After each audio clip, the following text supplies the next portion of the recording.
కామాక్షి ఇప్పుడు నెల్లూరు వ్యాప్తంగానే కాదు రాష్ట్ర వ్యాప్తంగా ఈ పేరు వినిపిస్తుంది. ఈ మహిళ గురించి చర్చ నడుస్తుంది. అసలు ఎవరు ఈ మహిళ? ఒక లేడీ డాన్ అంటూ తెలుస్తోంది. అయితే ఈ లేడీ డాన్కి సంబంధించిన డీటెయిల్స్ తెలుసుకునే ముందు ఇప్పుడు ప్రస్తుతం ఉన్నటువంటి వివరాలు ఒకసారి చూద్దాం. ముఖ్యంగా పెంచలయ్య ప్రాణాలు తీశారు కొంతమంది వ్యక్తులు దాడి చేసి. ముందుగా గ్రూప్ తగాదాలు అనుకున్నారు, కానీ చూస్తే అతని ప్రాణాలు పోవడం వెనక ఈ మహిళ కారణంగా గుర్తించారు. ఆ తర్వాత ఈ మహిళకు సంబంధించినటువంటి ఇళ్ల మీద దాడులు చేశారు. సిపిఎం పార్టీకి చెందిన కొంతమంది కార్యకర్తలు ఆ ఇంటిని ధ్వంసం చేశారు. ఇప్పుడు ఈ కేసు సందర్భంగా ఈ అరవ కామాక్షి విషయం తెర మీదకి వచ్చింది. ఒక లేడీ డాన్గా స్థానికంగా ముద్రపడినటువంటి మహిళ, నేర చరిత్ర కలిగినటువంటి మహిళ. కేవలం తాను మాత్రమే కాదు, తన కుటుంబం మొత్తం కూడా ఆస్తులతో పాటు నేర చరిత్రను కూడా పంచుకుంటూ వస్తున్నట్లుగా తెలుస్తోంది. అయితే ఇప్పుడు ఈ నెల్లూరు లేడీ డాన్ కామాక్షి ఇళ్ల కూల్చివేతలో ఎమ్మెల్యే కోటంరెడ్డి శ్రీధర్ రెడ్డి హస్తం ఉంది అనేటువంటి చర్చ కూడా నడుస్తోంది. సిపిఎం కార్యకర్తలతో వ్యూహరచన చేశారంటూ ఆరోపణలు వస్తున్నాయి. కూల్చివేత సమయంలో ఎమ్మెల్యే అక్కడే ఉన్నారంటూ కూడా సందేహాలు. గతంలో కామాక్షిని పలుసార్లు ఎమ్మెల్యే హెచ్చరించారని, కామాక్షి ఆగడాలు పెరిగిపోవడంతో ఎమ్మెల్యే స్కెచ్ వేశారంటూ సమాచారం అందుతోంది. కొన్ని సందర్భాల్లో కఠిన నిర్ణయాలు తీసుకోవాల్సి వస్తుందంటూ ఎమ్మెల్యే కామెంట్ చేశారంటూ కూడా సమాచారం. సో స్థానికంగా ఉన్నటువంటి రాజకీయ నాయకులకి కామాక్షికి మధ్య కొన్ని రకాల ట్రాన్సాక్షన్స్ ఉండేవా అనే ప్రశ్న ఇక్కడ ఉత్పన్నం అవుతోంది. లేదంటే నాయకులకి కామాక్షికి కుదిరేది కాదా, పొత్తు కుదిరేది కాదా, దీనివల్ల ఎప్పుడు కొన్ని సమస్యలు ఉండేవా? ఈ రెండు కోణాల్లోనూ చర్చ జరుగుతుంది. కొంతమంది ఏమో నాయకులకి ఆవిడికి పడేది కాదు, ఆవిడ డామినేషన్ని నాయకులు ఒప్పుకునేవాళ్ళు కాదు అని కొంతమంది అంటుంటే, కొంతమందితో కొన్ని రకాల ట్రాన్సాక్షన్స్ ఉండేవి అంటూ మరికొంతమంది అంటున్నారు. సో స్థానికంగా అసలు ఏం జరుగుతుందనేది ఇంకా తెలియాల్సి ఉంది. బట్ ఎవరి అరవ కామాక్షి అనే ప్రశ్న ఇక్కడ ఉత్పన్నం అవుతుంది. నెల్లూరులో బోడిగాని తోట అనే ప్రాంతంలో ఈ కామాక్షి నివాసం ఉంటున్నట్లుగా తెలుస్తోంది.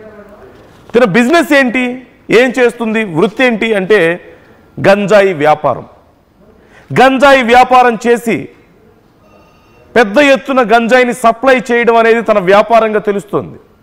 మరి ఎవరి ద్వారా సప్లై చేస్తుంది అంటే కొంతమంది చిన్న చిన్న పిల్లలు, అనాథ పిల్లల్ని చేరదీసి, ఎవరైతే వ్యర్థాలు ఎత్తుకుంటూ చెత్తను ఎత్తుకుంటూ తిరుగుతుంటారో బయట అనాథ పిల్లలు, వాళ్ళని చేరదీసి వాళ్ళ ద్వారా ఈ బిజినెస్ నడిపేదట.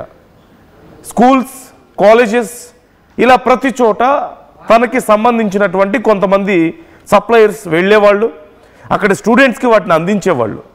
అలా మొత్తం నెల్లూరు ఆ చుట్టుపక్కల ప్రాంతాల్లో గంజాయి వ్యాపారంలో ఆరితేరిన మహిళ ఇప్పటికే భారీగా ఆస్తులు కూడగట్టుకుంది. అయితే తినతోనే మొదలవలేదు గంజాయి వ్యాపారం. తన తల్లిదండ్రుల నుంచి, అంటే తన తల్లిదండ్రుల విషయంలో కూడా ఇదే విషయాలు తెలుస్తున్నాయి. వాళ్ళు కూడా ఇలాగే వ్యాపారం చేసేవాళ్ళని, వాళ్ళ నుంచి ఆస్తులతో పాటు ఇలా ఈ గంజాయి వ్యాపారం లేదంటే నేర చరిత్రను కూడా వారసత్వంగా తీసుకుందట అరవ కామాక్షి. మొత్తం నెల్లూరులో ఉన్నటువంటి, నెల్లూరు ఆ చుట్టుపక్కల ప్రాంతాల్లో ఉన్న 14 కాలేజెస్కి అరవ కామాక్షికి సంబంధించినటువంటి మనుషులు వెళ్తున్నారు అంటూ పోలీసులు గుర్తించారు. కొంచెం అనుమానాస్పదంగా ఉన్న వాళ్ళని గుర్తించి ఇప్పటికే సెర్చ్ చేస్తే అరవ కామాక్షికి చెందిన వాళ్ళుగా తెలుస్తున్నారు వాళ్ళందరూ కూడా. మరోవైపు స్థానికుల నుంచి ఎవరి నుంచి అయినా సరే ఈ విషయంలో అభ్యంతరాలు వస్తే, అంటే ఇలా గంజాయి వ్యాపారం చేస్తుందని కానీ పిల్లల్ని చెడగొడుతుందని కానీ ఇలాంటి విషయాల్లో ఏవైనా కంప్లైంట్స్ వస్తే వాళ్ళందరినీ బెదిరించి భయపెట్టేదట. వీళ్ళ తల్లిదండ్రులు, అంటే వీళ్ళ పేరెంట్స్ సమయం నుంచి కూడా ఈ గంజాయి వ్యాపారం చేయడం కానీ అలాగే ఈ నేర ప్రవృత్తికి పాల్పడడం కానీ ఉన్నట్లుగా పోలీసులు గుర్తించారు. ఒరిస్సా నుంచి పెద్ద మొత్తంలో గంజాయిని ఇంపోర్ట్ చేసుకుంటారట. అక్కడి నుంచి మళ్ళీ ఇటు చెన్నైకి, తమిళనాడుకు కూడా వీళ్ళే సప్లై చేసేవాళ్ళు అంటూ తెలుస్తోంది. సో మొత్తం మీద చాలా పెద్ద ఎత్తున నేర సామ్రాజ్యానికి సంబంధించిన వివరాలు వస్తున్నాయి. మరోవైపు పెంచలయ్య ప్రాణాలు తీసింది ఎవరు, అసలు ఎందుకు తీశారు అనే దానికి సంబంధించి విచారణ చేస్తున్న సందర్భంలో కామాక్షి గురించి బయటికి రావడమే కాదు మరికొన్ని విషయాలు కూడా బయటకు వస్తున్నట్లుగా తెలుస్తోంది. ఇదంతా ఒక ఎత్తు అయితే, కామాక్షి ఇంటిని కూలగొట్టింది మొదటిగా సిపిఎం కార్యకర్తలేమో అనుకున్నారు అందరూ. పెంచలయ్య ప్రాణాలు తీసినందుకు ఇదంతా చేస్తున్నారేమో అనుకున్నారు. కానీ బిహైండ్ దిస్, ఈ ఇల్లు కూలగొట్టిన విషయం వెనక కోటంరెడ్డి హస్తం ఉంది అంటూ చర్చ జరుగుతోంది. తెలుసుకుందాం. మా AP input editor Krishnamohan join అవుతున్నారు. కృష్ణమోహన్, చాలా పెద్ద నెట్వర్క్ బయటపడుతుంది. కామాక్షికి సంబంధించిన వివరాలు, లేడీ డాన్కి సంబంధించిన వివరాలు ఒక పక్క అయితే, ఇప్పుడు ఇల్లు కూలగొట్టడం విషయం వెనక మరి స్థానిక ఎమ్మెల్యే ఉన్నారు అంటూ మరికొన్ని అనుమానాలు వ్యక్తం చేస్తున్నారు కొంతమంది. సో అసలు ఏం జరుగుతుంది ఈ కేసు విషయంలో? విచారణ ఎంతవరకు వచ్చింది? ఎమ్మెల్యేకి ఈ విషయంలో సంబంధం ఏంటి? మరోవైపు కామాక్షి ఇన్నేళ్లుగా ఇంత పెద్ద దందా నిర్వహిస్తుంటే ఇప్పటి వరకు బయటకు రాకపోవడం ఏంటి? నందు, బేసిక్ గా నెల్లూరు డాన్ గా పేరు మారిన కామాక్షి విషయంలో ఏం జరిగిందో మనం పూర్తిగా చూసాం. అక్కడున్న సిపిఐ నేత పెంచలయ్యను మర్డర్ చేయడంలో కామాక్షి రోల్ చాలా క్లియర్ గా ఉంది. తన అనుచరులు, తనకున్న అన్నదమ్ముళ్ళు సంబంధం మొత్తంగా బేసిక్ గా ఈ వ్యవహారం పూర్తిగా కూడా చాలా కాలంగా తను ఒక పాత సామాన్లు అంటే ఇనుప సామాన్లు, పేపర్లు ఇవన్నీ పెట్టుకొని నడుపుతూ గంజాయిని పెద్ద ఎత్తున సరఫరా చేస్తున్న పరిస్థితి. అట్ ద సేమ్ టైం మొన్న పోలీసులు చేసిన దాడిలో కూడా దాదాపుగా 25 కిలోల గంజాయిని కూడా తన ఇంటి దగ్గర నుంచి స్వాధీనం చేసుకుని అరెస్ట్ చేశారు. అయితే ఇదే యాంగిల్లో ఇప్పటికే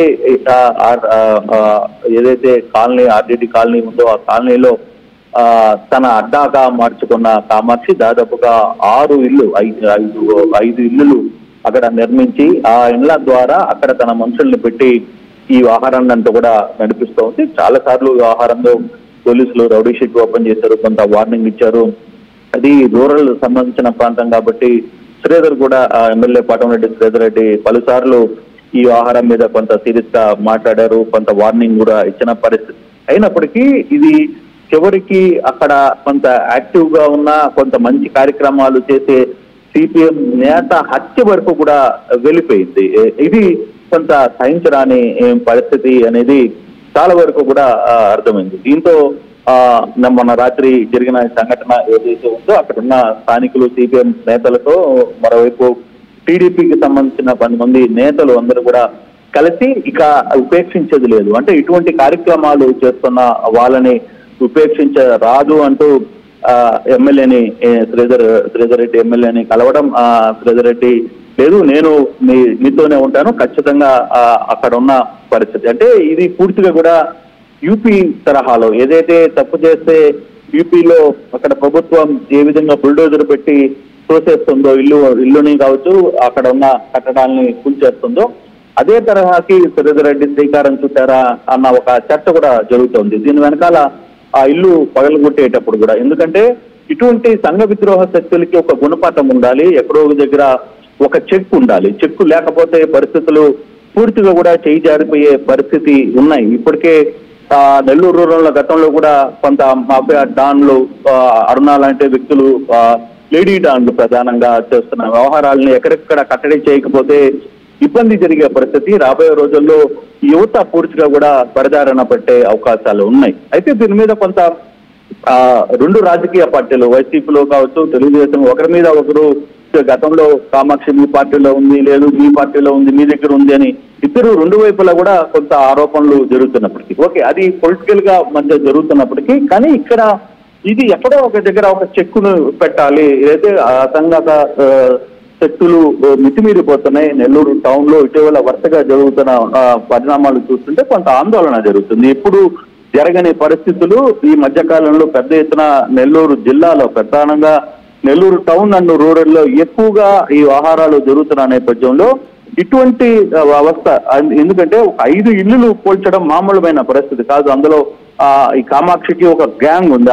అటువంటి గ్యాంగ్ ని కాదని స్థానికంగా ఉన్న వాళ్ళు వెళ్ళి ఆ ఇల్లులు మొత్తాన్ని కూల్చివేయడం అనేది దీని వెనకాల స్థానిక ఎమ్మెల్యే శ్రీధర్ దగ్గరుండి ఈ వ్యవహారాన్ని నడిపించారనేది చర్చ. అయితే దీని మీద డెఫినెట్ గా కొంతమంది పూర్తిగా కూడా నిజంగా ఇటువంటి సంఘటనలు చేయాల్సిందే, శ్రీధర్ ఈ వ్యవహారం మీద కొంత నిర్ణయం గట్టిగా తీసుకున్నాడు, దగ్గరుండి ఈ ఇంటిని కూల్చివేయడంలో చాలా మంచి రోల్ చేసుకున్నారు అనేది కొంత చర్చ జరుగుతుంది. అయితే ఎప్పుడు లేని సంఘటన అంటే 5 ఇళ్ళని ఒక్కసారిగా కూల్చడం వెనకాల అంటే కొంత ధైర్యం, అంటే కొంత ఎక్కడికక్కడ చెక్కు ఉండాలి. ప్రధానంగా చూసుకుంటే వ్యవహారాలు ఇటువంటి సాంఘిక శక్తులకి ఒక అంటే ఇప్పటికిప్పుడు పుట్టుకొచ్చింది కాదు ఈ లేడీ డాన్. ఎప్పటి నుంచో ఈ దందా కొనసాగిస్తున్నట్లుగా తెలుస్తుంది కదా. మరి గతంలో ప్రభుత్వాలు ఉన్నాయి, ఇప్పుడు ఇన్ని ఏళ్ల నుంచి ఎందుకు బయటకు రాలేదు అనే విషయం ఒకటైతే, ఇప్పుడు ఈ ఇల్లు కూలగొట్టడం వెనక స్థానిక ఎమ్మెల్యే ఉన్నారని ఇక ఉపేక్షించకూడదని చెప్పేసి ప్రజలు కూడా పూనుకున్నారు అంటున్నారు. గతంలో మరి ఏ రెసిస్టెన్స్ రాలేదా లోకల్ ఎమ్మెల్యేస్ నుంచి కానీ అప్పుడున్నటువంటి ప్రభుత్వాల నుంచి కానీ? ఎందుకని ఈ విషయం ఎప్పుడు బయటకు రాలేదు? అంటే గతంలో కూడా ఈమె యాక్టివిటీ మీద కొంత పోలీసులకి కన్నుంది. ఎందుకంటే ఈమె మీద రౌడీ షీటర్ కూడా గతంలో కూడా ఓపెన్ చేశారు. కాకపోతే ఇది ఎప్పుడు హత్యల వరకు రాలా.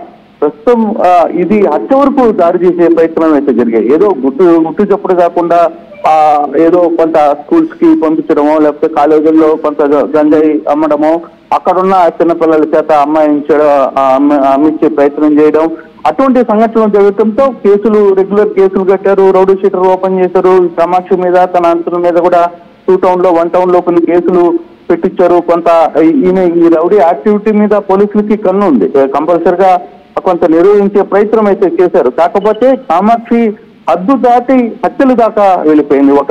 స్థానికంగా ఉన్న ఒక సిపిఐ నేత కేవలం గంజాయిని అమ్మడానికి, నా ప్రాంతంలో అమ్మడానికి వీలు లేదు, మీరు ఇక్కడ చెడగొట్టద్దు వాతావరణాన్ని అని చెప్తున్న నేపథ్యంలో ఇతను ఉంటే మనకి అడ్డం అనే ప్రయత్నంలోనే ఈ హత్యను ఖాయమిచ్చే ప్రయత్నం అయితే చేశారు. దాంతో ఇక ఉపేక్షిస్తే ఇది ఈ బ్యాచ్ మరీ రెచ్చిపోయే పరిస్థితి అయితే కనపడుతుంది. ఇప్పటికే పోలీసులు కొందరిని అదుపులో తీసుకున్నారు. దాదాపుగా 15 మందిలో 9 మంది వరకు అదుపులో తీసుకున్నారు. ఇంకా కొంతమంది దొరకాల్సిన పరిస్థితి. అయితే మళ్ళీ వాళ్ళ వ్యవహారం తిరిగి మరింత రెచ్చిపోయే అవకాశం ఉంటుంది అనే నేపథ్యంలోనే నిన్న సిపిఎం నేతలు అలాగే శ్రీధర్ రెడ్డి సహాయం తీసుకున్నారు.